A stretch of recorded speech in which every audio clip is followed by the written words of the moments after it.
Hello बेटे, आज का हमारा जो टॉपिक है दैट इज़ वेपर प्रेशर और वेपर प्रेशर से रिलेटेड रॉल्स लॉ डिस्कस करेंगे। So first of all what is vapour pressure. Vapour pressure की अगर हम बात करते हैं तो सबसे पहले आपको समझ में आना चाहिए that vapour pressure is what. अगर सिंपली इसको डिफाइन किया जाए तो हम बोल सकते हैं that pressure exerted by the vapour is called vapour pressure. लेकिन वेपर प्रेशर एक ऐसी टर्म है जो हम किस पे स्टडी करते हैं, at the stage of equilibrium.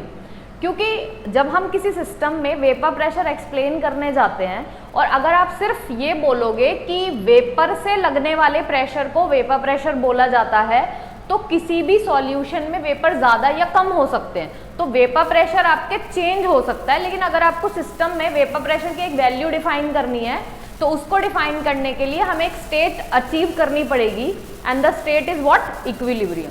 तो आपको यहाँ ध्यान रखना है कि जैसे कि अगर मान लो हम एक कंटेनर लेते हैं, इस कंटेनर में हमने एक लिक्विड भरा हुआ है और हमें पता है कि किसी भी पर्टिकुलर टेम्परेचर पे लिक्विड कैन वेपराइज।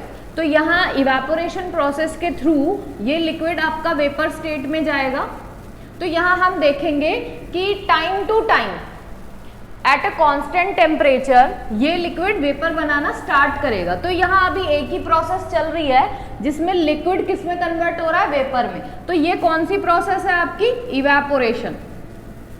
लेकिन जैसे ही वेपर की मात्रा बढ़नी शुरू हो जाएगी, धीरे धीरे लिक्विड ज़्यादा वेपराइज होगा, वेपर की क्वांटिटी बढ़ेगी और अगर वेपर की क्वांटिटी बहुत ज़्यादा हो जाती है तो हम नोटिस करते हैं कि ये वेपर आपस में टकराना शुरू कर देती है।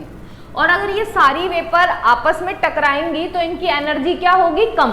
और अगर इनकी एनर्जी डिक्रीज हुई तो ये इवेपोरेशन, ये जो जिस स्टेट में है वेपर स्टेट में, ये एग्जिस्ट नहीं कर पाएंगे। फिर ये दोबारा से किस स्टेट में आएंगे, ऑब्वियस सी बात है लिक्विड स्टेट में। क्योंकि लिक्विड और गैस दोनों में से एनर्जी ज्यादा किसके पास होती है, गैस के पास। लिक्विड के पास एनर्जी कैसी होती है, कम।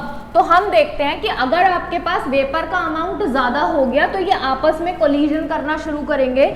इनके कोलॉइड करने से जो वेपर है उनकी एनर्जी कम होगी and finally it will go to condensation. तो यहाँ दो प्रोसेस होंगे किसी भी एक पर्टिकुलर टाइम पे, कि पहले हुआ इवेपोरेशन, बाद में हुआ कंडेंसेशन। लेकिन हम एक चीज नोटिस करेंगे कि एक ऐसा टाइम आएगा, एक ऐसा कांस्टेंट टेम्परेचर होगा at a particular temperature we observe that कि जितने रेट से इवेपोरेशन हो रहा है उतने ही रेट से क्या होगा, कंडेंसेशन। तो इस टाइम पे आने के बाद हमारा सिस्टम क्या अचीव करता है, इक्विलिब्रियम। और अगर सिस्टम ने इक्विलिब्रियम अचीव कर लिया, करने के बाद वहां जो वेपर्स हैं उनका अमाउंट ना तो घटेगा ना बढ़ेगा। तो हम ऑब्जर्व करेंगे कि उस टाइम ये जो आपकी वेपर्स हैं, इन वेपर्स से लगने वाला प्रेशर किसके ऊपर, लिक्विड के ऊपर। तो हम यहाँ क्या लिखेंगे, eight a constant temperature, eight a constant temperature the pressure exerted by the vapour, the pressure exerted by the vapour on liquid at equilibrium is called as vapor pressure। तो यहाँ वेपर प्रेशर है क्या, vapour pressure exerted by the vapour on liquid, लेकिन किस state पे, equilibrium पे। तो वहां पे हम उसको डिफाइन करते हैं that it is vapour pressure. Now what are the factors which affects the vapour pressure. So factors affecting vapour pressure की अगर हम बात करें, फैक्टर्स अफेक्टिंग वेपर प्रेशर, तो इसमें सबसे पहला फैक्टर आता है आपका nature of solute and solvent. Nature of solute and solvent. तो हम यहाँ ऑब्जर्व करेंगे कि अगर मान लो आपके पास पानी है, अब अगर आप वाटर की वेपर प्रेशर देखते हो तो उसका वेपर प्रेशर कुछ और होगा। अगर आप वाटर की जगह हनी ले लो, वो भी लिक्विड सॉल्यूशन है, लिक्विड स्टेट में है, सॉरी सॉल्यूशन नहीं है। तो हम यहाँ पे बात करेंगे कि अगर आपके पास सिर्फ पानी है तो वो भी वेपर बनाता है। अगर आप शहद ले लो वो भी वेपर बनाएगा। लेकिन क्या शहद की टेंडेंसी उतनी वेपर बनाने की है जितनी की लिक्विड की है, तो हम बोलेंगे नहीं। तो हम क्या कहते हैं कि जो वाटर है वो वेपर ज्यादा बनाता है एज कंपेयर टू हनी। अब ये सबका अलग अलग नेचर है। भाई आप देखते हो कोई ज्यादा टैलेंटेड होता है, कोई कम टैलेंटेड होता है, तो कुछ चीजें ऐसी होती हैं जो नेचर में इंसान या कोई सब्सटेंस अपने आप एग्जिस्ट करता है, उसके अंदर वो चीज होती है। तो हम बोलेंगे कि एक सब्सटेंस, कोई भी एक कंपोनेंट है, उस कंपोनेंट के हर पार्टिकल के बीच में लगने वाली फोर्स कितनी ज्यादा है या कितनी कम, तो ये उसका अपना खुद का नेचर है और वो डिसाइड करेगा कि वो ज्यादा वेपर्स बनाएगा या कम वेपर बनाएगा। तो हम देखते हैं कि हनी के अंदर वो चिपका हुआ होता है ना, इसका मतलब उसकी फोर्स ऑफ अट्रैक्शन ज्यादा है। अगर फोर्स ऑफ अट्रैक्शन वहां ज्यादा है तो उससे बनने वाली वेपर्स क्या होंगी, आपकी कम होंगी, और वाटर से बनने वाली वेपर्स ज्यादा होंगी। तो ऑब्वियस सी बात है, nature of solute and solvent decide करेगा कि वेपर प्रेशर ज्यादा होगा या कम। जिसकी वेपर्स ज्यादा उसका वेपर प्रेशर भी ज्यादा, जिसकी वेपर्स कम उसका वेपर प्रेशर भी कम। और इसी में अगर हम सपोर्ट कर दें, लाइक टेम्परेचर भी एक फैक्टर हो सकता है। अगर हम सिस्टम को टेम्परेचर ज्यादा दें तो हम क्या नोटिस करेंगे, as we increases the temperature तो पार्टिकल्स की एनर्जी बढ़ेगी। जो चीज लिक्विड स्टेट में है उनकी फोर्सेस ऑफ अट्रैक्शन क्या होंगी, वीक होना स्टार्ट हो जाएंगी।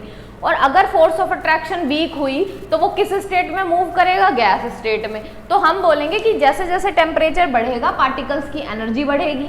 पार्टिकल्स की एनर्जी ज्यादा हुई तो वो लिक्विड स्टेट को छोड़ के गैस स्टेट में जाएंगे, तो वो ज्यादा से ज्यादा वेपर बनाएंगे। और अगर वेपर ज्यादा बनी तो इनडायरेक्टली हमारा वेपर प्रेशर भी इंक्रीज हो जाएगा। तो अगर हम टेम्परेचर बढ़ाते हैं तो vapour pressure will also increase. और इसी में अगर आप इसी से रिलेटेड एक और फैक्टर लिखना चाहते हो तो आप उसको लिख सकते हो, that is intermolecular force. Intermolecular force. So intermolecular force में आपका क्या है, जैसे कि मैंने nature of solute and solvent बनाया, इसी का एक हमने अलग से फैक्टर बना दिया कि जिस सिस्टम में इंटरमॉलिक्यूलर फोर्स ज्यादा होगी, बाइंडिंग एनर्जी ज्यादा होगी, उसकी वेपर्स कम बनेंगी। और जहां पे इंटरमॉलिक्यूलर फोर्स वीक होगी वो वेपर्स ज्यादा बनाएगा। तो ऑब्वियस सी बात है, किसी कंपोनेंट में अगर इंटरमॉलिक्यूलर फोर्स ज्यादा है तो उससे बनने वाली वेपर्स कम होंगी, इसीलिए वेपर प्रेशर भी कम होगा एंड वाइस वर्सा। अगर ये कम हुआ तो ये बढ़ जाएगा। So this is overall your vapour pressure. अब हमने वेपर प्रेशर इसलिए स्टडी किया because we are discussing liquid solution और ये चैप्टर हमारा सॉल्यूशन है। सॉल्यूशन चैप्टर में generally we are having 3 type of liquid solution. जैसे कि सॉल्यूशन तो हमारे पास कुल 9 टाइप के हैं, जिसमें हम सॉलिड सॉल्यूशन, गैस सॉल्यूशन या लिक्विड सॉल्यूशन की बात करते हैं। लेकिन ये जो चैप्टर है इसमें हमने जो सॉल्यूशन डिस्कस किए हैं बेटा वो हैं आपके लिक्विड सॉल्यूशन। अब लिक्विड सॉल्यूशन आप किस किस तरह से बना सकते हो। Liquid solution can be prepared by 3 ways. Liquid solution can be prepared by 3 ways. अब इन 3 तरह से इसको कैसे बनाया जा सकता है, या तो आप सॉलिड को लिक्विड में मिला दो, या फिर आप लिक्विड में लिक्विड को मिला दो, या फिर आप गैस प्लस लिक्विड का सॉल्यूशन बना दो। तो ये तीनों ही लिक्विड सॉल्यूशंस बनेंगे। और किसी भी सॉल्यूशन को आप लिक्विड या गैस या सॉलिड कब बोलते हो, जो भी उसके अंदर सॉल्वेंट होता है। सॉल्वेंट क्या होता है, जो अपनी आइडेंटिटी को रिटेन रखता है। अब अगर आप एक लिक्विड लेते हो, उसमें सॉलिड मिलाते हो, लिक्विड मिलाते हो या गैस मिलाते हो, आपने कुछ भी मिलाया, मिलाने के बाद हम नोटिस करते हैं कि जो फाइनल सॉल्यूशन बन के आया उसमें हमें लिक्विड ही दिखाई दे रहा है। आपने जो गैस मिलाई वो नहीं दिख रही, जो आपने दूसरा लिक्विड मिलाया वो नहीं दिखाई दे रहा, जो आप सॉलिड मिला रहे हो वो नहीं दिख रहा। तो हम बोलेंगे कि जो सब्सटेंस सॉल्यूशन में अपनी आइडेंटिटी को रिटेन करके रखता है वही क्या होता है, आपका सॉल्वेंट। और वही डिसाइड करेगा कि उस सॉल्यूशन का बिहेवियर या उस सॉल्यूशन का नाम क्या होगा। तो लिक्विड सॉल्यूशन के अंदर सॉल्वेंट तो आपका लिक्विड ही होगा, सॉल्यूट आपका कुछ भी हो सकता है। So now we are discussing Raoult's law. और रॉल्ड्स लॉ स्पेशली सबसे पहला पॉइंट यहाँ नोट करने वाला है, that is it is applicable for ideal solution. सबसे पहली बात, रॉल्ड्स लॉ आइडियल सॉल्यूशन फॉलो करते हैं। दूसरी बात हम यहाँ पर लिखेंगे कि जो आपके रॉल्ड्स लॉ हैं, बिकॉज लिक्विड सॉल्यूशन डिस्कस कर रहे हैं, लिक्विड के अंदर gas in liquid, solid in liquid, liquid in liquid हमने डिस्कस किया। लेकिन जो रॉल्ड्स लॉ है वो स्पेसिफिकली सॉलिड इन लिक्विड और लिक्विड इन लिक्विड के लिए हम डिस्कस करेंगे। क्योंकि गैस इन लिक्विड के लिए ऑलरेडी हम हेनरीज लॉ डिस्कस कर चुके हैं। तो Raoult's law it is defined for solid in liquid और liquid in liquid type solution.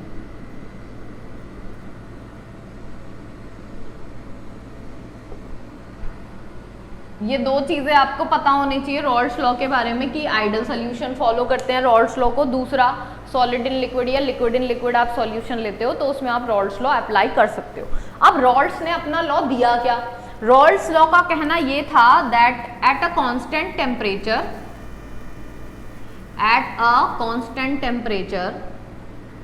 The partial pressure of any component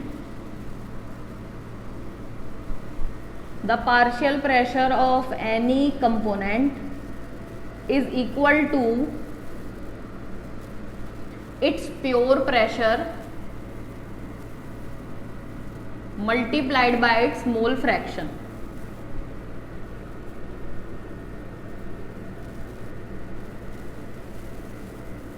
तो यहां पे हमने बोला कि बिकॉज हम एक सॉल्यूशन की बात कर रहे हैं, स्पेशली अगर हम बात करें फॉर लिक्विड सॉल्यूशन,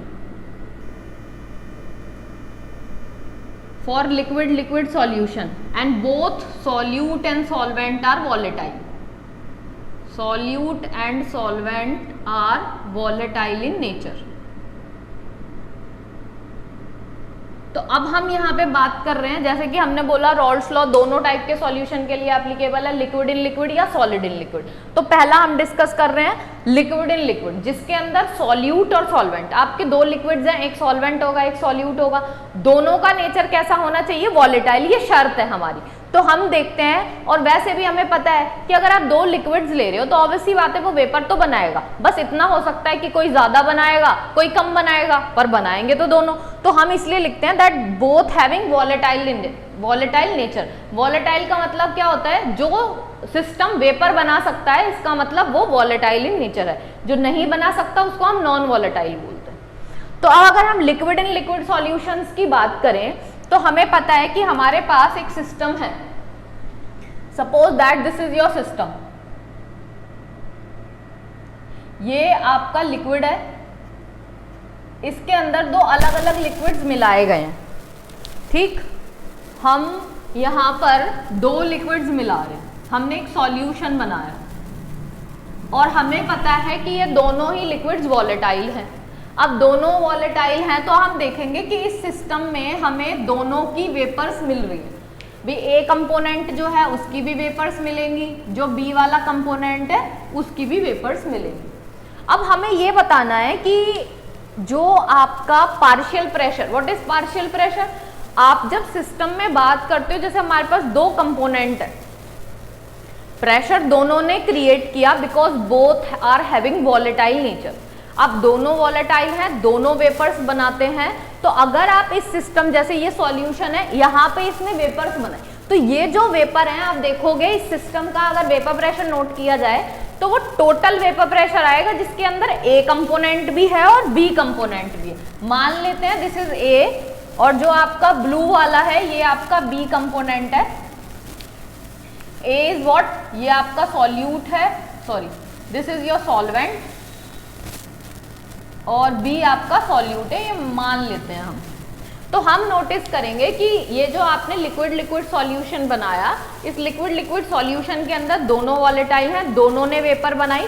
इस सिस्टम का जब वेपर प्रेशर देखा जाएगा तो हम बोलेंगे कि दोनों लिक्विड्स ने प्रेशर डेवलप किया और दोनों का टोटल प्रेशर निकल के आ रहा है। लेकिन अगर मुझे दोनों में से किसी एक का प्रेशर डिफाइन करना है इस सॉल्यूशन के अंदर, तो उसको क्या नाम दिया जाएगा? Partial pressure. इसलिए हम उसको पार्शियल बोलते हैं। पार्शियल का मतलब हाफ। किसी भी सॉल्यूशन में किसी एक पर्टिकुलर कंपोनेंट के प्रेशर की जब हम बात करते हैं तो उसे क्या बोला जाता है? Partial pressure. तो यहाँ पे अगर मान लो आपको सॉल्यूट या सॉल्वेंट किसी का भी पार्शियल प्रेशर निकालना है तो आप वो पार्शियल प्रेशर निकालोगे कैसे? उसके लिए रॉल्स ने अपना लॉ दिया कि भाई पहली बात कि जब आप किसी सॉल्यूशन के प्रेशर की बात करते हो, तो अभी मैंने आपको थोड़ी देर पहले एक्सप्लेन किया कि जब हम वेपर प्रेशर डिफाइन करते हैं तो वो कांस्टेंट कंडीशन पे डिफाइन करते हैं, सिस्टम इक्विलिब्रियम को अटेन कर ले उसके बाद। तो हम देखेंगे कि आपका जो वेपर प्रेशर है, जो सिस्टम के पास प्रेशर है, वो कांस्टेंट कंडीशन में, इसीलिए हमने बोला एट अ कांस्टेंट टेम्परेचर, आपको बार बार टेम्परेचर चेंज नहीं करना है। The partial pressure of any component, किसी भी कंपोनेंट का पार्शियल प्रेशर किसके बराबर होगा, is directly proportional to its mole fraction.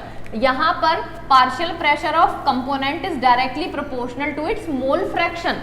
Mole fraction exactly क्या बताता है, mole fraction is just fraction of moles, तो डायरेक्ट और इनडायरेक्ट इट इज मोल्स। भाई सिस्टम में जिस कंपोनेंट के जितने ज्यादा मोल्स होंगे उसका प्रेशर भी उतना ज्यादा होगा, ऑब्वियस सी बात है, भाई अमाउंट ज्यादा है तो प्रेशर भी वो ज्यादा बनाएगा, चांसेस बढ़ जाते हैं।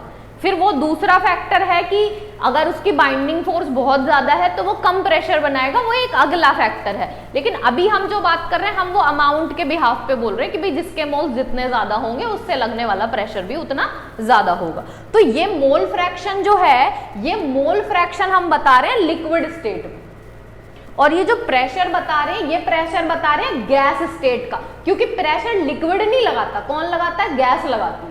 तो यहां पर जब ये ए वाला कंपोनेंट लिक्विड से निकल के गैस में चला गया, तो ये गैस क्या करेगी, इस लिक्विड के ऊपर प्रेशर क्रिएट करेगी। So the partial pressure of this component is directly proportional to its mole fraction in liquid state, in liquid solution. तो ये लिक्विड सॉल्यूशन का है, मतलब इस लिक्विड में कितना इसका मोल फ्रैक्शन है इस कंपोनेंट का, वही बताएगा कि इससे ये ऊपर गैस स्टेट में ये जो प्रेशर लगा रहा है वो कितना लगाएगा। अब डायरेक्टली प्रोपोर्शनल को हटा के इसने डिफाइन किया एक कांस्टेंट, और वो कांस्टेंट था आपका प्योर प्रेशर। जैसे कि अगर मान लो हम ये सॉल्यूट और सॉल्वेंट अलग अलग ले लें, ये आपका सॉल्वेंट है and this is your solute, तो हम क्या नोट करेंगे कि भाई this is your solvent, this is your solute. जब ये दोनों अलग अलग थे, क्योंकि दोनों वॉलेटाइल हैं, तो ये भी वेपर बना रहा है और ये भी वेपर बना रहा है, तो दोनों अभी अलग अलग हैं, तो इनका जो प्रेशर आएगा दैट इज प्योर प्रेशर, उसको पार्शियल प्रेशर नहीं बोला जाएगा। तो हम बोलेंगे this is also P not and this is also P not. Not हम तब लगाते हैं जब हमें प्योर वैल्यू डिफाइन करनी हो, ठीक। तो हम बोलेंगे कि partial pressure of any component in the solution is equal to its pure pressure. भाई पी ए का प्योर प्रेशर कितना था वो, और उसको किससे मल्टीप्लाई करेंगे, उसके मोल फ्रैक्शन से। यही रॉल्स का लॉ है। इससे पहले आपने हेनरीज लॉ पढ़ा था, हेनरीज लॉ ने भी कहीं ना कहीं यही बोला था that mole fraction is directly proportional to partial pressure. तो लॉ तो दोनों का ऑलमोस्ट सेम है, लेकिन दोनों का प्रोपोर्शनैलिटी कांस्टेंट डिफरेंस है, दोनों के प्रोपोर्शनैलिटी कांस्टेंट में डिफरेंस है। वहां जो कांस्टेंट था दैट इज हेनरीज कांस्टेंट, और यहाँ जो कांस्टेंट है दैट इज प्योर प्रेशर। अगर मान लो आपको बोला जाए इसी लिक्विड सॉल्यूशन में आपको बी वाले कंपोनेंट का पार्शियल प्रेशर निकालना है, क्योंकि मैं उसको प्रेशर तो नहीं बोल सकती क्योंकि सॉल्यूशन के अंदर ए भी है और बी भी है, और मुझे सिर्फ बी का प्रेशर डिफाइन करना है, तो मैं क्या बोलूंगी, partial pressure of B.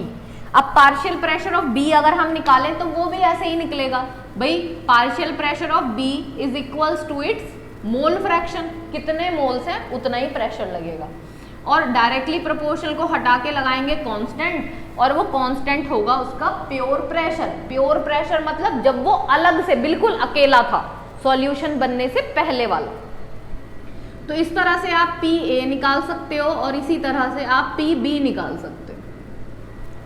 And इसमें मैं एक और चीज लिख सकती हूँ that Rawls law is applicable for binary solution, मतलब आपको यहाँ बहुत ज्यादा कंपोनेंट नहीं लेने हैं, 2 कंपोनेंट का सॉल्यूशन बनना चाहिए, तभी हम उसको एग्जैक्टली करेक्टली एक्सप्लेन कर पाएंगे। तो अब तक मैंने आपको जो बताया दैट रॉल्स लॉ का इतना ही कहना है कि आपने 2 कंपोनेंट को मिला के एक सॉल्यूशन बनाना है, और सॉल्यूशन ऐसा होना चाहिए जिसमें सॉल्यूट सॉल्वेंट दोनों ही वॉलेटाइल हो, ये पहला केस है। तो यहाँ दोनों अगर वेपर बना रहे हैं और अगर आपको किसी एक पर्टिकुलर कंपोनेंट का प्रेशर निकालना है तो हम बोलेंगे that partial pressure of that component is directly proportional to its mole fraction. और डायरेक्टली प्रोपोर्शनल को हटा के हमने कांस्टेंट डिफाइन किया, उस कांस्टेंट का नाम है यहाँ प्योर प्रेशर। जिसका भी पार्शियल प्रेशर निकालना है उसी का आपको प्योर प्रेशर रखना है, क्योंकि प्योर जो वैल्यू होती है ना वो कांस्टेंट वैल्यू की तरह काम करती है। अब इसको ध्यान से समझना, जैसे मान लो कि मैं 1 लीटर पानी लेती हूँ और उसको मैंने 25 डिग्री सेल्सियस पे रख दिया। हर बार मैंने 1 ही लीटर पानी लिया और हर बार मैंने उसको 25 डिग्री सेल्सियस ही टेम्परेचर दिया, तो आप देखोगे कि उसका वेपर प्रेशर हर बार क्या आ रहा है, सेम, नो चेंज। तो यहाँ हम नोटिस करेंगे कि किसी एक पर्टिकुलर कंपोनेंट को सिर्फ वही है अकेला, उसके अलावा उसमें कुछ नहीं। तो किसी एक पर्टिकुलर कंपोनेंट को किसी एक पर्टिकुलर टेम्परेचर पे रखा जाए तो उससे बनने वाला प्रेशर हमेशा क्या होगा, कांस्टेंट, उसमें कोई वेरिएशन नहीं आएगा। तो वो अगर वो वैल्यू कांस्टेंट है, हर बार सेम आती है, तो इसीलिए वो एक प्रोपोर्शनैलिटी कांस्टेंट की तरह वर्क कर सकता है, नो प्रॉब्लम। इसीलिए उसने प्योर प्रेशर को यहाँ कांस्टेंट की तरह यूज कर लिया। अब क्योंकि Rawls law is applicable for ideal solution, अब आइडियल सॉल्यूशंस क्या होते हैं आपके? आइडियल सॉल्यूशंस आर दो solution in which the interaction forces is similar before forming the solution and after forming the solution. Solution बनने से पहले और सॉल्यूशन बनने के बाद हम नोटिस करेंगे कि सिस्टम की इंटरैक्शन फोर्सेस में कोई चेंज आया ही नहीं। ना तो इंटरैक्शन फोर्सेस में कोई चेंज आया, ना वॉल्यूम में कोई चेंज आया, ना एंथैल्पी में कोई चेंज आया, मतलब कोई चेंज आया ही नहीं। लेकिन दुनिया में जब आप इन चीज़ों को नोटिस करने की कोशिश करोगे तो आप देखोगे कि ऐसा नहीं होता। जैसे मान लो अगर हम अकेले हैं, मैं ही हूँ इस दुनिया में, सिर्फ मैं ही हूँ, तो मैं सिर्फ अपना ही दिमाग चला सकती हूँ, मैं अपने आप से बातें कर सकती हूँ। तो मेरे को जितना करना है मैं उतना करूँगी, मैं खुद ही सोचूंगी, मुझे कोई एडवाइस देने वाला नहीं है, मुझसे कोई बात करने वाला नहीं है, तो मेरे बिहेवियर में कोई चेंज नहीं आएगा, मैं जैसी हूँ वैसे ही रहूँगी। लेकिन अगर हम किसी के कांटेक्ट में आते हैं तो हम देखते हैं कि अगर आप किसी के कांटेक्ट में आना शुरू करते हो और मान लो बहुत टैलेंटेड बंदा है, आप उसके साथ रहना शुरू कर दो, तो आप देखोगे कि आपके बिहेवियर में थोड़ा चेंज आ रहा है, आप भी तो उसकी तरह बनने की शायद कोशिश करो।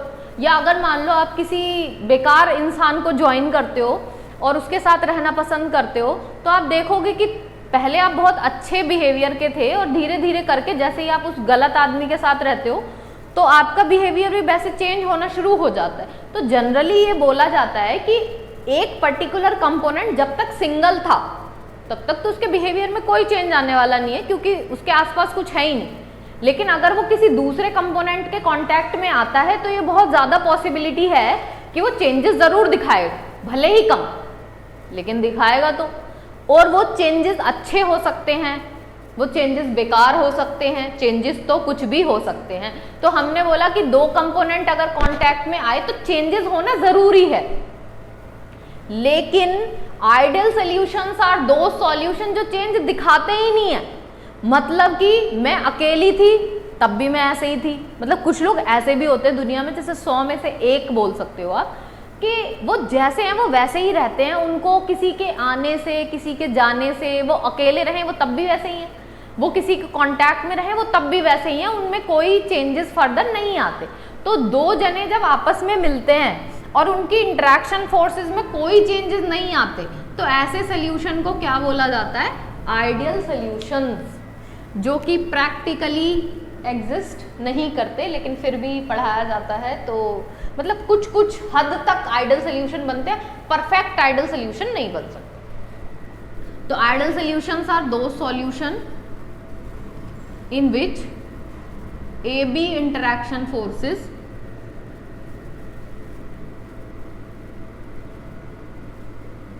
are similar to AA and BB interaction forces, जिसमें हम बोलते हैं जैसे ए बी, आपने एक सॉल्यूशन बनाया, इसको आपने दो चीज़ों से मिलके बनाया, ए और बी से, तो ए के अंदर अपनी इंटरेक्शन फोर्स है, बी के अंदर अपनी इंटरेक्शन फोर्स है, और जब ए बी बनेगा तो इसके अंदर अपनी अलग नई इंटरेक्शन फोर्सेज होंगी ए बी। हम बोलते हैं, मान लो हम इंटरेक्शन फोर्स को एक नाम दे देते हैं, एक वैल्यू डिफाइन कर देते हैं इसकी। मान लो इसकी इंटरेक्शन फोर्स है 10, इसकी भी इंटरेक्शन फोर्स 10। तो दोनों को मिला के ये जब ए बी ने नई इंटरेक्शन फोर्स जनरेट करी, इट इज एग्जैक्टली 20। तो इसकी इंटरेक्शन फोर्स में कोई चेंज नहीं आया, जैसा वो पहले था वैसा ही बाद में है। तो ऐसे सॉल्यूशंस आइडल सॉल्यूशन होते हैं। आइडल सॉल्यूशन आपके कब बनते हैं? जब दो कंपोनेंट का फिजिकल बिहेवियर ऑलमोस्ट क्या हो आपका same, it is going to be almost same. जैसे क्लोरोबेंजीन एंड ब्रोमोबेंजीन, दोनों हैं तो बेंजीन, लेकिन बस एक कंपोनेंट का फर्क है, एक में क्लोरीन और दूसरे में ब्रोमीन। तो ऐसे सब्सटेंस जिनका बिहेवियर बहुत ज़्यादा सिमिलर हो, जिनकी फिजिकल प्रॉपर्टीज बहुत ज़्यादा सेम हो, अगर आप ऐसे दो कंपोनेंट्स को मिलाते हो तो वो क्या बनाता है? Ideal solution. फॉर एग्जाम्पल, जैसे अगर मैं आइडियल के आपको कुछ एग्जाम्पल्स बताऊं, तो क्लोरोबेंजीन प्लस ब्रोमोबेंजीन, आप बेंजीन और टॉलीन ले सकते हो। इस तरह से आप एक आइडियल सोल्यूशन प्रिपेयर कर सकते हो। तो ध्यान से नोट करके रखना इस बात को कि आइडियल सोल्यूशन सिर्फ वही बना सकते हैं जिनकी फिजिकल प्रॉपर्टीज ऑलमोस्ट क्या होती हैं? सेम, ऑलमोस्ट सेम, बहुत हद तक सेम होनी चाहिए, तभी वो एक आइडियल सोल्यूशन बन सकता है। तभी ऐसा हो सकता है कि दोनों के मिलने के बाद वॉल्यूम में कोई चेंज नहीं आया, दो सब्सटेंस के मिलने के बाद एंथैल्पी में कोई चेंज नहीं आया, interaction forces are also not change, interaction force are same. इसमें भी मतलब दो चीजों के मिलने के बाद किसी भी चीज में कोई चेंज हम नोटिस नहीं करते हैं, then it is ideal solution. So I think ideal solution clear है। अब हम रॉल्स लॉ की बात करते हैं। तो रॉल्स लॉ किसके लिए एप्लीकेबल है? आइडियल सोल्यूशन के लिए। अब आइडियल सोल्यूशन में हम बोलते हैं भी सब कुछ सेम, सब कुछ सेम। तो हमने दो कंपोनेंट मिलाए, हम कौन सा सोल्यूशन पढ़ रहे हैं? We are discussing liquid liquid solution, जिसमें दोनों ही लिक्विड्स का नेचर कैसा है? वॉलेटाइल। तो यहां हम बात करेंगे दैट अगर दोनों लिक्विड वॉलेटाइल हैं तो भाई ए भी वेपर बनाएगा, बी भी वेपर बनाएगा, और टोटल वेपर प्रेशर कितनी बनेगी आपकी? The total pressure exerted in solution it is equals to P A plus P B, partial pressure of A and partial pressure of B, क्योंकि हम ये मान के चलते हैं कि कोई चेंजेस हुए ही नहीं। बी ए का जितना प्रेशर था, बी का जितना प्रेशर था, दोनों को मिला दिया तो टोटल प्रेशर आ गया। आइडियल सोल्यूशन इसी टाइप के होते हैं। तो यहाँ अगर आप पार्शियल प्रेशर ए का निकालते हो तो इसे निकालने के लिए आप क्या करोगे? पी ए नॉट एक्स ए, अभी मैंने आपको फॉर्मूला एक्सप्लेन किया था, और पी बी क्या था? P B naught X B. तो ये आपका टोटल निकल के आया। और हमें एक चीज ऑलरेडी पता है कि किसी भी सॉल्यूशन में mole fraction, the sum of mole fraction of all component is equals to 1।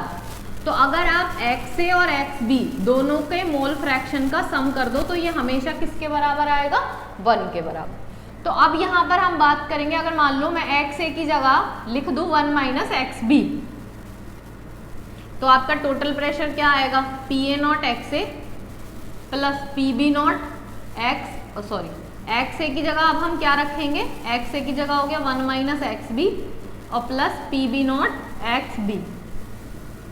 इसको जरा अंदर मल्टीप्लाई करते हैं, PA not XB plus PB not XB। यहां से XB कॉमन ले लो तो ये आ जाएगा आपका PB not minus PA not. This is your total pressure. फिर से बता रही हूँ, रॉल्स लॉ आइडियल सोल्यूशन के लिए होता है, ये एक बाइनरी सॉल्यूशन कंपोनेंट है, मतलब बाइनरी सॉल्यूशन मिक्सचर्स के लिए एप्लीकेबल है। तो इसीलिए बोला जाता है कि सिस्टम का टोटल प्रेशर बिल्कुल बराबर होगा ए और बी के पार्शियल प्रेशर्स के। तो दोनों का सम करेंगे तो टोटल प्रेशर आ जाएगा। अब यहाँ रॉल्स ने एक ग्राफ एक्सप्लेन किया फॉर बाइनरी सॉल्यूशन, जिसमें कि ये इक्वेशन, अब हम पढ़ेंगे कंक्लूजन ऑफ रॉल्स लॉ। भी रॉल्स लॉ ने सब कुछ एक्सप्लेन कर दिया, टोटल एक्सप्लेन कर दिया, पार्शियल एक्सप्लेन कर दिया। रॉल्स लॉ निकलने के बाद इसने अपने कुछ पॉइंट्स कंक्लूड किए फॉर ग्राफ। अब वो पॉइंट्स थे क्या आपके? Conclusions of Rawls law. तो जरा इधर देखते हैं।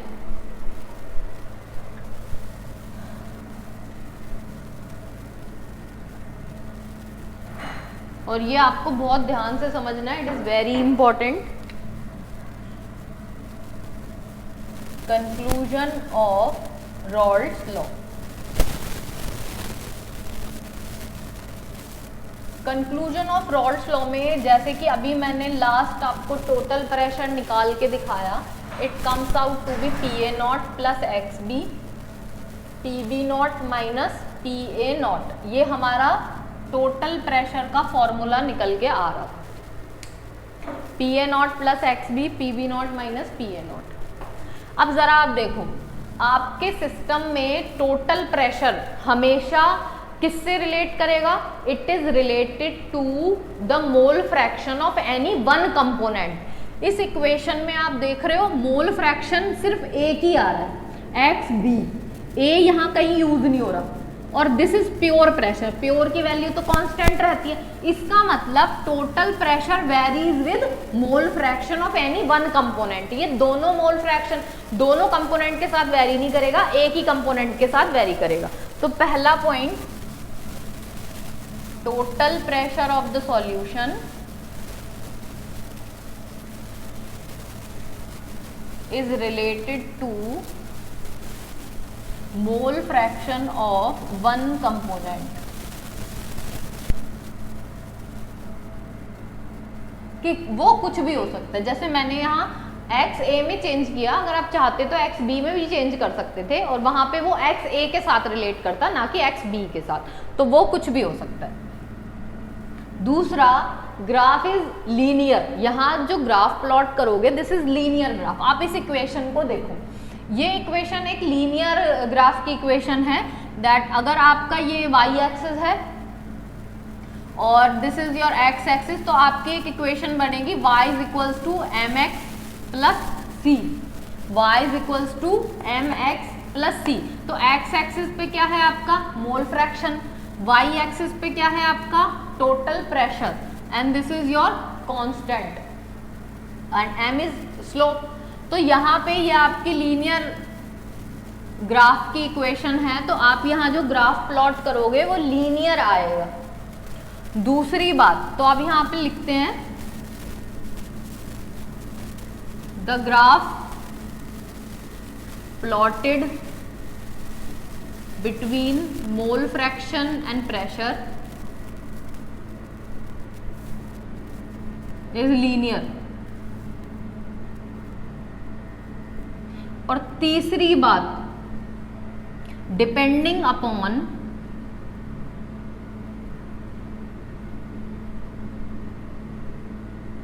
The partial pressure of both components, the total pressure increases or decreases with mole fraction।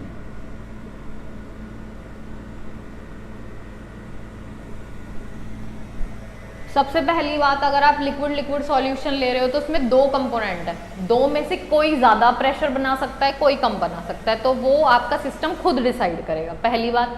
दूसरी बात, हमें ये पता है कि हमारा टोटल प्रेशर सिर्फ एक के मोल फ्रैक्शन के साथ जो है वो फ्लक्चुएट करेगा, ज्यादा या कम।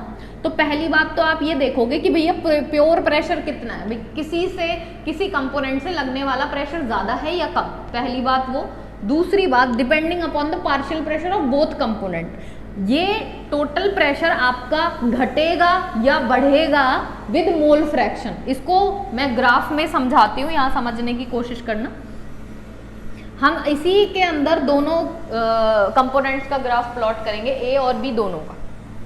तो यहाँ पे मान लेते हैं दैट इस पॉइंट पे आपके मोल फ्रैक्शन की वैल्यू 1 है, for a mole fraction is 1, and क्योंकि इस पॉइंट पे ए का मोल फ्रैक्शन 1 है तो बी का मोल फ्रैक्शन क्या होगा, खुद सोचो, बी का मोल फ्रैक्शन क्या होगा 0, क्योंकि sum of mole fraction is equals to 1।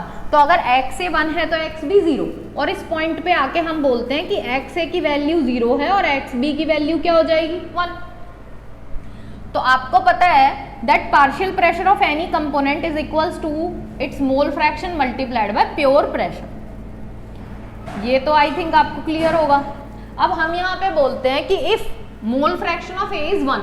अगर आपके मोल फ्रैक्शन की वैल्यू 1 हो जाए तो आपका जो पार्शियल प्रेशर ए का है वो किसके बराबर हो जाएगा, उसके प्योर प्रेशर के बराबर। तो ये जो वाई एक्सिस है इस पे क्या प्लॉट कर रहे हैं हम, प्रेशर। तो अगर आपके मोल फ्रैक्शन की वैल्यू 1 है, ए का मोल फ्रैक्शन 1 है, तो ये आपका यहाँ जो प्रेशर है that is P A not. और अगर इस पॉइंट पे एक्स बी की वैल्यू 1 है, अगर एक्स बी 1 हो जाए तो पार्शियल प्रेशर बी का कितना होगा, पी बी नॉट के बराबर। तो इस पॉइंट पे आके आपका जो पार्शियल प्रेशर है that is P B naught. और यहाँ ये आपको खुद डिसाइड करना है, मतलब ये आपका सिस्टम बताएगा that which is more volatile, कौन ज्यादा वॉलेटाइल है, ए या बी। तो मैंने मान लिया कि ए ज्यादा वॉलेटाइल है, तो क्योंकि ए ज्यादा वॉलेटाइल है तो ए से लगने वाला प्रेशर ज्यादा होगा, बी से लगने वाला प्रेशर कम होगा। इसीलिए मैंने इसको नीचे प्लॉट किया है और इसको ऊपर प्लॉट किया है। तो आई थिंक ये क्लियर होगा आपको।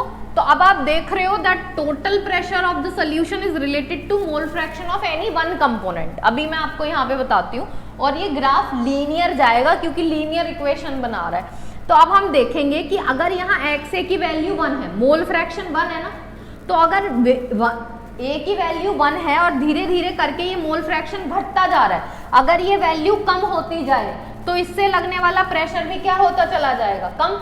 अगर ये वैल्यू 0 हो जाए तो पार्शियल प्रेशर भी क्या हो जाएगा, 0। तो हम देखते हैं कि A की वैल्यू इधर 1 है तो इसका पार्शियल प्रेशर ये है, और अगर ये वैल्यू धीरे धीरे करके कम हो गई तो आपका प्रेशर भी धीरे धीरे करके कम होगा, और इस पॉइंट पे आके A की वैल्यू 0 तो पार्शियल प्रेशर इज ऑल्सो 0। इधर देखो एक्स बी की वैल्यू 1 है तो हम बोलते हैं कि इस पॉइंट पे ये प्रेशर एग्जिस्ट कर रहा है, और इधर आके एक्स बी की वैल्यू क्या है, 0, तो इसका प्रेशर भी क्या हो गया, 0। तो हमें ग्राफ बनाने के लिए हमेशा 2 पॉइंट्स की जरूरत होती है जो हमें मिल गए। धीरे धीरे करके बी का मोल फ्रैक्शन घटेगा, और क्योंकि आपका मोल फ्रैक्शन घट रहा है तो हम देखेंगे कि ये जो है आपका ग्राफ इस तरह से जाएगा। तो देखो लीनियर ग्राफ हमारा प्लॉट हो रहा है। दूसरा, प्रेशर जो भी आप प्लॉट कर रहे हो related to only one component mole fraction. Total देख लेते हैं, चलो। अगर मुझे टोटल प्रेशर देखना है, देखो टोटल प्रेशर ये है ना आपका, इस टोटल प्रेशर में जरा वैल्यू पुट करो भाई। एक्स बी, मैं सिर्फ एक ही का मोल फ्रैक्शन ले रही हूँ, और एक्स बी की वैल्यू एक बार 0 रखेंगे और एक बार 1। इसमें एक बार एक्स बी की वैल्यू 0 है और एक बार 1, ठीक। अगर मैं इसकी वैल्यू 0 रख दूँ तो ये पूरा 0 हो जाएगा, और आपका टोटल प्रेशर किसके बराबर आ जाएगा, पी ए नॉट के बराबर। और अगर मैं इस एक्स बी की वैल्यू 1 रख दूँ तो आपका टोटल प्रेशर किसके बराबर आएगा, अगर हमने इसे 1 रखा तो ये आएगा P A naught plus P B naught minus P A not.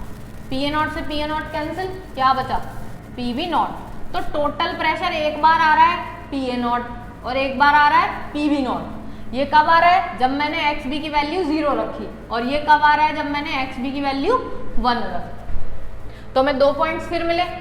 तो अब हम देखते हैं कि अगर एक्स बी की वैल्यू 0 है तो total pressure P A naught है, एक्स बी की वैल्यू 1 है तो total pressure P B naught है। तो टोटल प्रेशर आपका रिलेट करेगा सिर्फ एक कंपोनेंट के मोल फ्रैक्शन से, जो कि मैंने एक्स बी लिया है। क्लियर।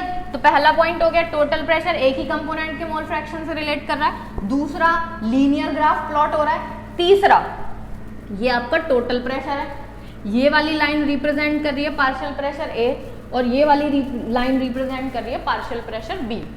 अब आप टोटल प्रेशर देखो जरा, P T is equals to P A plus P B, ये हमें पता है। अब हम देख रहे हैं कि हमारी लाइन थोड़ी टेढ़ी जा रही है, ये लाइन थोड़ी नीचे की तरफ जा रही है, क्योंकि ये वाला प्रेशर ज्यादा है और ये वाला प्रेशर कम है। अब ये लाइन ऐसे जाएगी, ये लाइन ऐसे जाएगी, ये कौन डिसाइड करेगा, ये तो यही डिसाइड करेगा कि भाई इसका प्रेशर ज्यादा है या उसका प्रेशर ज्यादा है। अगर इसका ज्यादा होता तो ये लाइन ऊपर की तरफ जाती, लेकिन इसका प्रेशर क्योंकि इससे कम है तो लाइन नीचे की तरफ जा रही है, ठीक। तो पहला पॉइंट ये कि किसका प्रेशर ज्यादा किसका प्रेशर कम, तो कर्व या लाइन आपकी कैसी प्लॉट होने वाली है, तो दोनों के प्योर प्रेशर ये डिसाइड करेंगे। तीसरी बात, आप टोटल प्रेशर को किसी एक कंपोनेंट के मोल फ्रैक्शन के साथ रिलेट करते हो। ये हम देख रहे हैं कि देखो मैंने आपको बताया टोटल प्रेशर किसी एक के मोल फ्रैक्शन के साथ रिलेट करता है, तो इसका प्रेशर ज्यादा है इसका प्रेशर कम है। तो हम देख रहे हैं कि यहाँ देखो एक्स ए की वैल्यू 1 है, अगर XA की वैल्यू 1 है तो ये PA नॉट धीरे धीरे करके ये वैल्यू घटती जा रही है, तो हमारा टोटल प्रेशर भी घटता चला जा रहा है। तो यहाँ पे हम देखते हैं कि ये टोटल प्रेशर किसी एक के मोल फ्रैक्शन के साथ रिलेट करेगा, वेदर इट इज XA और इट इज XB। तो ये इंक्रीज कर रहा है या डिक्रीज कर रहा है, ये आपका मोल फ्रैक्शन डिसाइड करेगा। तो फाइनली ये था हमारा कंक्लूजन ऑफ रॉल्स लॉ। तो अब तक हमने जो रॉल्स लॉ डिस्कस किया है, रॉल्स लॉ के कंक्लूजन सेम रहेंगे, रॉल्स लॉ भी सेम रहेगा, लेकिन ये था हमारा लिक्विड लिक्विड सॉल्यूशन के लिए।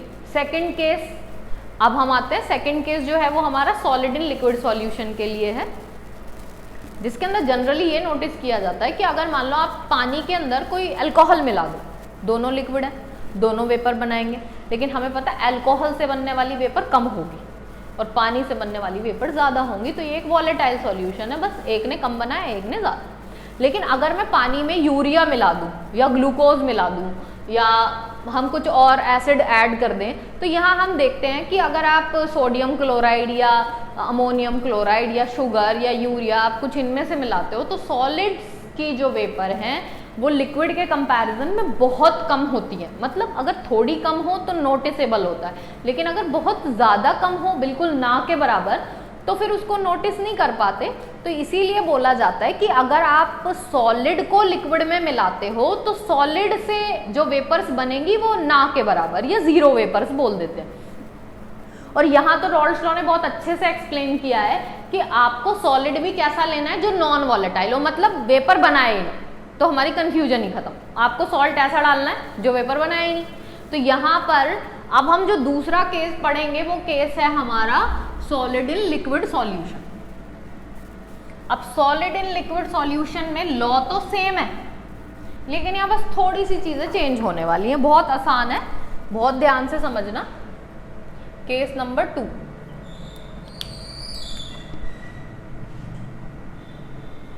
For solid liquid solution.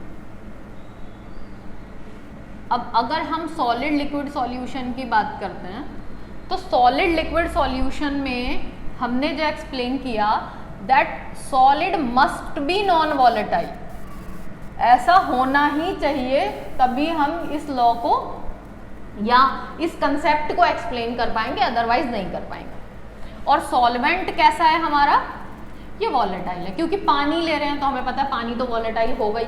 उसके अंदर जो सॉल्यूट आपने मिलाया है सॉलिड वाला वो नॉन वॉलेटाइल है, मतलब वो वेपर नहीं बनाएगा।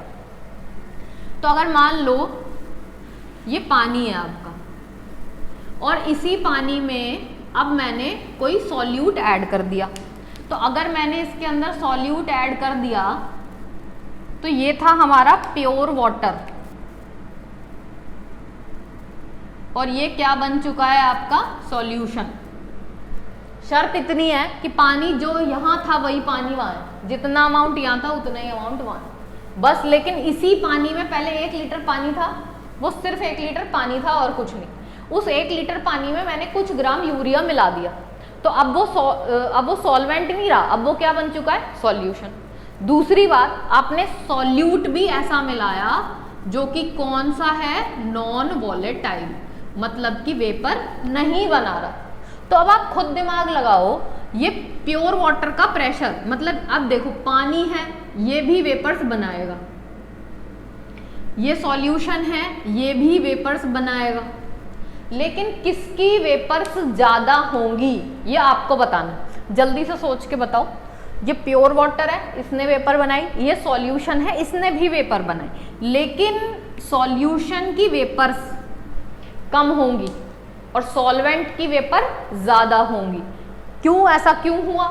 क्योंकि ये तो सिर्फ पानी था, इसमें कोई ऑब्स्ट्रक्शन नहीं थी, पानी था, इवेपोरेट हो रहा है, वेपर बना रहा है, मजे से खूब ज्यादा वेपर बना दी, कोई दिक्कत नहीं। लेकिन यहाँ पे हम बात कर रहे हैं सॉल्यूशन की।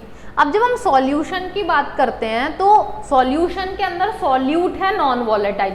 अब ये है कि नॉन वॉलेटाइल सॉल्यूट खुद तो वेपर बनाएगा नहीं, खुद वेपर नहीं बना रहा, और जो वो जिस पानी में पड़ा हुआ है उस पानी को भी कहीं ना कहीं रोक रहा है। जैसे मान लो आप पानी में पत्थर डाल दो, तो पत्थर क्या इवेपोरेट हो सकते हैं? नहीं हो सकते। दूसरी बात, ये मान लो ये एक पत्थर है और इसके नीचे ये एक पानी की एक बूंद के ऊपर बैठा हुआ है। तो जिस बूंद के ऊपर ये बैठा हुआ है, क्या वो वाटर का पार्टिकल इवेपोरेट कर पाएगा? नहीं कर पाएगा। तो यहाँ पे हम बोलते हैं कि सॉल्यूट ने खुद तो वेपर बनाया ही नहीं, लेकिन उसने कहीं ना कहीं पानी को भी वेपर बनाने से रोक दिया। तो जितनी वेपर्स यहाँ बनेंगी उससे थोड़ी कम वेपर्स यहाँ पे बन पाएंगी। क्यों? किसने ऑब्स्ट्रक्शन किया? सॉल्यूट ने। तो हम बोलेंगे that non volatile solute reduce the escaping tendency of solvent.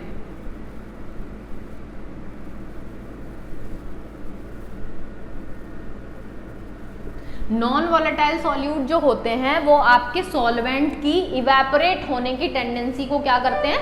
कम कर देते हैं। क्लियर? तो यहाँ पे अगर हम सॉल्यूशन की बात करें तो सॉल्यूशन ने वेपर बनाई, लेकिन सॉल्यूशन में वेपर बना कौन रहा है? सिर्फ पानी। सॉल्यूट ने तो वेपर बनाया ही नहीं। तो अगर हम टोटल प्रेशर की बात करें तो टोटल प्रेशर सिर्फ ए से लगने वाला प्रेशर है। इसमें हम प्लस पी भी करेंगे क्या? नहीं करेंगे, क्योंकि बी ने तो वेपर बना ही नहीं, वो तो बना ही नहीं रहा, सिर्फ पानी बना रहा है यहाँ तो पहले वाले केस में क्या था? P A plus P B, क्योंकि दोनों बना रहे थे, लेकिन यहाँ पे सिर्फ एक ही कंपोनेंट बना रहा है, सॉल्यूट ने तो वेपर नहीं बनाई। तो यहाँ आप देखोगे that total pressure is P ए और पार्शियल प्रेशर ऑफ ए निकालने का तरीका है पी ए नॉट एक्स है। आप इस पी ए नॉट को इसके नीचे लेके जाओ, P T upon P A not is equals to mole fraction of A. दोनों को 1 से सब्ट्रैक्ट करते हैं। अगर मैं दोनों को 1 से सब्ट्रैक्ट कर दूं तो ये हो जाएगा 1 माइनस एक्स ए, और इसको जरा लेते हैं LCM, P A minus P T upon में P A not is equals to 1 minus X A comes out to be X B. इस फॉर्मूले को जरा मैं ऊपर लिखती हूं। तो अब आप देखोगे कि हमने जो फॉर्मूला निकाला है that is P A naught minus P T upon P A not is equals to X B. यहां से जो इक्वेट करके आया है वो यही है। आप पी टी क्या है? Total pressure. टोटल प्रेशर है किसका? सॉल्यूशन का। तो आप चाहो तो पी टी को क्या लिख सकते हो? पी टी को क्या लिख सकते हो? Pressure of solution. इसको मैं ऐसे लिख सकती हूँ P A naught minus P S upon P A not is equals to mole fraction of solute. अब ये देखो, ये प्योर पानी था, ये सॉल्यूशन है, इसमें भी वेपर है, इसमें भी वेपर है, लेकिन किस में ज्यादा वेपर है? ऑब्वियसली बात है, पानी में ज्यादा वेपर है और सॉल्यूशन में वेपर्स कम है। तो आपकी कितनी वेपर्स कम हुई? वेपर्स कितनी कम हुई वो कौन बताएगा? वो बताएगा सॉल्यूट। अब जितना ज्यादा सॉल्यूट मिलाते जाओगे उतनी ही आपकी वेपर्स क्या होती चली जाएंगी? कम, क्योंकि वो खुद भी वेपर नहीं बनाएगा और पानी को भी वेपर बनाने से रोकेगा। तो हम बोलेंगे कि प्रेशर पी नॉट का ज्यादा है और पी एस का कम है। कितना कम है? अगर आपको ये निकालना हो कि कितनी वैल्यू डिक्रीज हुई प्रेशर की, तो अगर हम यहाँ से लोअरिंग इन वेपर प्रेशर निकालते हैं, लोअरिंग इन वेपर प्रेशर कितना कम हुआ, तो इसको शॉर्ट फॉर्म में एलबीपी भी बोल देते हैं। कितना कम हुआ? हमेशा ज्यादा वाले में से कम वाले को माइनस करके निकाल दो, तो P A naught minus P S. इस तरह से हम लोअरिंग इन वेपर प्रेशर निकाल सकते हैं। तो हमारा जो फॉर्मूला है, जरा आप इसको इससे कंपेयर करके देखो। इस फॉर्मूले में भी आ रहा है ना P A naught minus P S, और ये भी क्या है? P A naught minus P S. भाई ए देखो, ए लिख लो क्योंकि ये सॉल्वेंट है, पानी है ना, तो हम ए को सॉल्वेंट मान रहे हैं, तो P A naught minus P S. This is lowering in vapour pressure. इस फॉर्मूले में ये जो लोअरिंग इन वेपर प्रेशर है, इसको किससे रिलेट किया गया है? प्योर प्रेशर के साथ। इसको मैंने डिवाइड कर दिया प्योर प्रेशर के साथ। तो अब ये क्या बन गया? सिर्फ इतने पार्ट को आप क्या बोलते हो? LVP, lowering in vapour pressure. अब इसी लोअरिंग इन वेपर प्रेशर को अगर मैं डिवाइड कर दूं पी ए नॉट के साथ, मतलब प्योर प्रेशर के साथ, तो ये क्या आएगा आपका? Relative lowering in vapour pressure. This is your relative lowering in vapour pressure, क्योंकि आप अब इस लोअरिंग इन वेपर प्रेशर को रिलेट कर रहे हो। किससे रिलेट कर रहे हो? प्योर प्रेशर के साथ। तो आपका ये RLVP का एक फॉर्मूला है, इसको शॉर्ट फॉर्म में RLVP बोलते हैं। तो आप देख रहे हो this RLVP is equal to what, mole fraction of solute. अब यहां से क्वेश्चन कैसे आता है, आपको बोला कि ये सॉल्यूट है, ये सॉल्वेंट है, बताओ सिस्टम में वेपर प्रेशर कितना कम हुआ, लोअरिंग इन वेपर प्रेशर आपको निकालना है। तो लोअरिंग इन वेपर प्रेशर निकालना है तो आप PA नॉट माइनस PS कर दो, ये आ जाएगा, बस प्योर प्रेशर में से सॉल्यूशन का माइनस कर देना। अगर आपको बोला जाए RLVP निकालो तो उसके दो तरीके, पहला ये, या तो आप ये, अगर आपको प्योर प्रेशर दिया है, वाटर का, सॉल्यूशन का भी दिया है, तो आप यहाँ वैल्यू पुट करके निकाल सकते हो।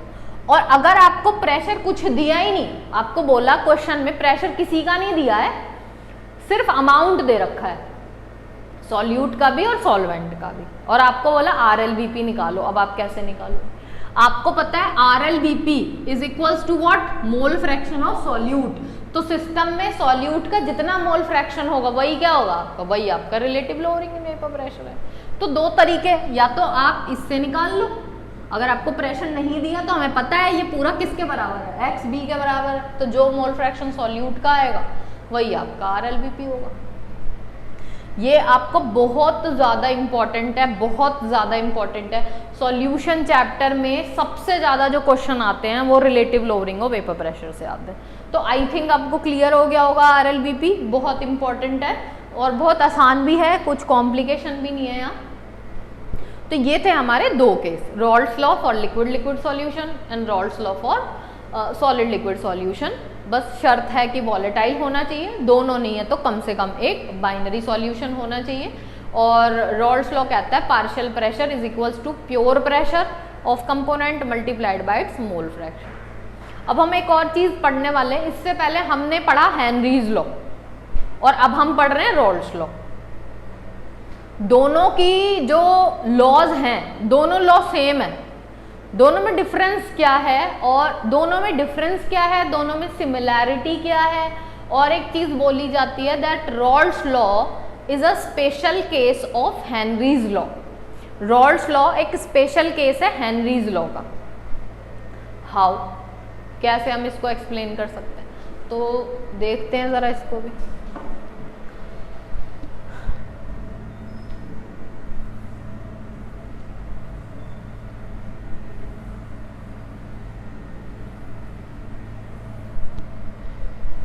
देखो,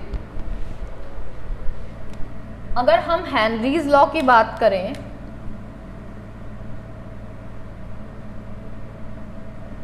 रॉल्ड्स law is a special case of Henry's law.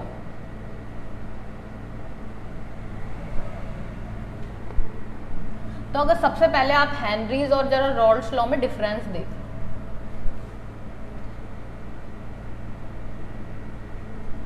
दोनों की इक्वेशन लिखते हैं। हेनरीज लॉ कहता है किसी भी कंपोनेंट का partial pressure Henrys constant multiplied by mole fraction of that component, ये आ गया। रॉल्ड्स लॉ कहता है किसी भी कंपोनेंट का partial pressure PA not into में x, इस तरह से निकलेगा पहला। दूसरा ये बोलता है Henry's law is applicable for non ideal solution, ये बहुत बड़ा डिफरेंस है।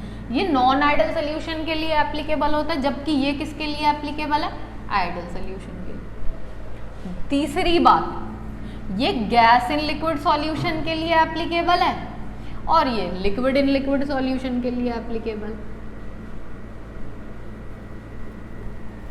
ठीक, तो अगर आपको बोला जाए कि सिमिलैरिटी क्या है, तो सिमिलर है इक्वेशन।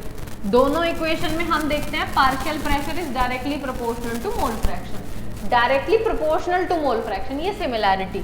डिफरेंस की अगर बात आती है तो डिफरेंस बोलेंगे कि भैया यहाँ हेनरीज कांस्टेंट यूज होता है और यहाँ यूज होता है प्योर प्रेशर, ये अलग है दोनों। और क्या अलग है, ये होता है आइडल सोल्यूशन के लिए, ये होता है नॉन आइडल सोल्यूशन के लिए। ये लिक्विड इन लिक्विड या solid in liquid solution explain करता है और ये एक्सप्लेन करता है गैस इन लिक्विड। ये तो हो गई सिमिलैरिटी और डिफरेंस। अब यहाँ पे अगर हम हेनरीज को रॉल्ड्स लॉ की तरह बिहेव करवाने की कोशिश करें, जैसे मान लो आप इन दोनों इक्वेशंस को जरा कंपेयर करो। अगर हम इन दोनों इक्वेशंस को कंपेयर करें तो हम देखेंगे कि भाई PA/XA, ये इधर किसके बराबर आता है, KH के बराबर, और यहाँ PA/XA किसके बराबर आता है, ये आता है PA0 के बराबर। तो दोनों में KH is equals to PA0, बिल्कुल होगा। तो यहाँ पे हम बोलते हैं that KH is equals to PA0, ऐसा हो सकता है, sometimes it can be possible. तो अगर ऐसा होता है कि आपका जो KH है वो PA0 के बराबर आ जाए, तो दोनों प्रोपोर्शनैलिटी कांस्टेंट सेम, तो दोनों से निकलने वाला पार्शियल प्रेशर भी सेम। अब ये सेम हो कैसे सकता है, ये कुछ कंडीशंस में आके सेम होता है। अब हम बोल रहे हैं ना कि Rawls law is a special case of Henry's law. Rawls law Henrys law का स्पेशल केस कैसे है, इसको कैसे समझें। देखो यहाँ पर अगर मैं हेनरीज लॉ को रॉल्स लॉ जैसा बनाना चाहती हूँ, उसके लिए मुझे करना क्या पड़ेगा, पहली बात मुझे KH को PA0 के बराबर करना पड़ेगा, और वो ऐसे तो होने वाला नहीं है। कैसे होगा, अच्छा देखो भाई, पहली चीज अगर मैं इन दोनों में सेम करने की कोशिश करूं तो दोनों की इक्वेशन सेम है। दोनों कहते हैं partial pressure is directly proportional to mole fraction, ये बात ठीक है, बिल्कुल सही। दूसरी बात, यहाँ लिक्विड में कौन घुला हुआ है, गैस, यहाँ लिक्विड में कौन घुला हुआ है, लिक्विड। अब दोनों सॉल्यूशंस में देखो बहुत सिमिलैरिटी है। अगर पानी में गैस घुली हुई है तो पानी के अंदर भी गैस है और पानी के ऊपर भी गैस है, ठीक। और अगर पानी में कोई लिक्विड ही घुला हुआ है तो हम देख रहे हैं कि ये लिक्विड भी तो वॉलेटाइल है, ये पानी के अंदर भी है, और क्योंकि ये लिक्विड वॉलेटाइल है तो ये ऊपर भी तो है, वेपर भी तो बना रहा है। तो दोनों एक तरह से सेम नहीं हुई। यहाँ पर लिक्विड में गैस घुली हुई है, गैस पानी के अंदर भी है, और गैस तो वॉलेटाइल होती है तो वो पानी के ऊपर भी है, ठीक। यहाँ पे लिक्विड में गैस नहीं मिला है, क्या मिला है, लिक्विड, लेकिन वो लिक्विड कैसा है, वॉलेटाइल। वो वॉलेटाइल होने की वजह से वो लिक्विड पानी के अंदर भी है और उस लिक्विड से बनने वाली वेपर पानी के ऊपर भी है।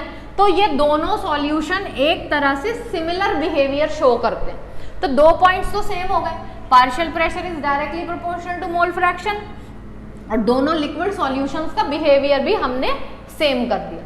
अब बस बात इतनी है कि अगर आप इस KH को PA0 के बराबर करना चाहते हो तो बस एक काम और कर दो कि इस नॉन आइडल सोल्यूशन को किस में कन्वर्ट कर दो, आइडल सोल्यूशन। भी ये भी सेम, ये भी सेम, अगर मैं इसको भी सेम कर दूं तो ये दोनों प्रोपोर्शनैलिटी कांस्टेंट भी सेम हो जाएंगे।